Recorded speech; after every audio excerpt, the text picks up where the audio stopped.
విధంగా వస్తుంది. పల్లెల వైపు చూడని బీఆర్ఎస్ బడా లీడర్లు తీవ్ర నిరాశలో పార్టీ లోకల్ కేడర్.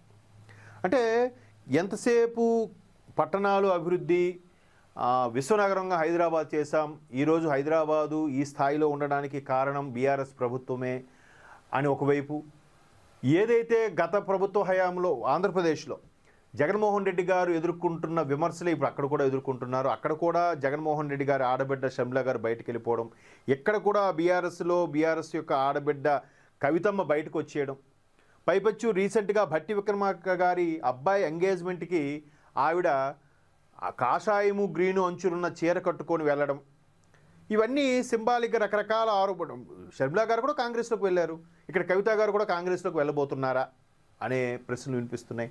మరోవైపు ఎవరు ఎంత కష్టపడినా కూడా క్రెడిట్ అంతా కూడా కేటీఆర్ గారికి వెళ్తుంది తప్ప మిగతా వాళ్ళు కష్టపడింది ఎక్కడా గుర్తించట్లేదు. అన్నీ తానే వర్కింగ్ కమిటీ ప్రెసిడెంట్గా కేటీఆర్ గారు సొంతం చేసుకుంటున్నారు. మరోవైపు కేసీఆర్ గారు ఫామ్ హౌస్కే పరిమితమవుతున్నారు కానీ ప్రజల్లోకి రావట్లేదు. ఎందుకు ఆయన వచ్చి ముఖాముఖిగా మాట్లాడట్లేదు, కార్యకర్తలతో నాయకులతో సమయాన్ని ఎందుకు కేటాయించట్లేదని విమర్శ కూడా ఉంది. మరి దీనికి చెక్ పెట్టడానికి కేసీఆర్ గారు వచ్చి చెక్ పెడితే అవుతుందేమో